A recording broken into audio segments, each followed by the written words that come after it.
Total internal reflection क्या होता है? What is total internal reflection?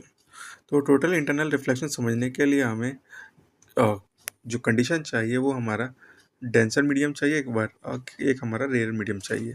इधर हमारा मीडियम 1 हमारा डेंसर मीडियम है जो वाटर है, और मीडियम 2 हमारा रेयर मीडियम है जो एयर है।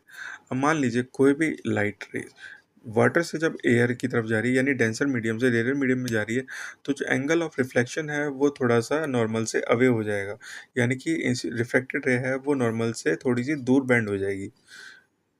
तो जैसे जैसे हम एंगल ऑफ इंसिडेंट बढ़ाते जाएंगे, वैसे वैसे जो रिफ्लेक्टेड रे है वो नॉर्मल से दूर होती चली जाएगी। और एक टाइम ऐसा आएगा जैसे एंगल ऑफ इंसिडेंट हम बढ़ाते जाएंगे, तो जो हमारी जो रिफ्लेक्टेड रे है वो एकदम जो हमारे मीडियम का जो सेपरेशन है उसके इक्विवेलेंट में आ जाएगी, यानी कि ये 90 डिग्री का एंगल क्रिएट करेगी नॉर्मल के साथ।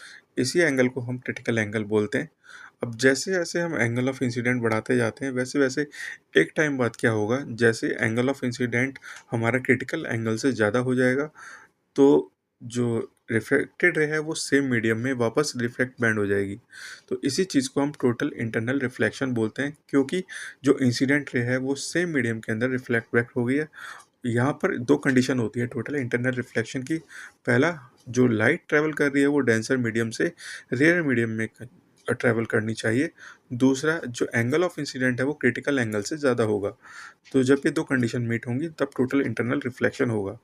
तो इसी टोटल इंटरनल रिफ्लेक्शन की वजह से रेन ड्रॉप में 7 कलर स्कैटर होते हैं, डायमंड शाइन करता है, और मिराज इफेक्ट हमें नज़र आता है। मिराज इफेक्ट की बात करें तो जैसे गर्मियों में या डेजर्ट के अंदर हमें दूर पानी नज़र आता है। गर्मियों में जब हमारी प्लेन सरफेस होगी या सड़क मान लीजिए, तो हमें अगर हम गौर से देखेंगे तो दूर हमें ऐसा नज़र आएगा सड़क पर कि सड़क पर पानी बिछा हुआ है, पानी पड़ा हुआ है। पर वो पानी जैसे ही हम पास में जाएंगे तो हमें वो पानी नज़र नहीं आएगा। मतलब एक शीशे जैसी, मिरर जैसी एक सरफेस हमें नज़र आएगी। ऐसे ही जब डेजर्ट के अंदर हम दूर देखते हैं तो हमें पानी सा नज़र आता है, पर हम जब पास जाते हैं तो वहाँ पे हमें पानी नहीं दिखता।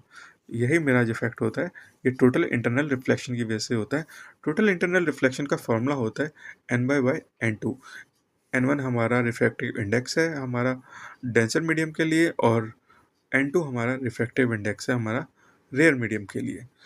इसका दूसरा फॉर्मूला भी होता है साइन आर अपॉन साइन आई, यानी कि angle of refraction equal two divided by angle of incident.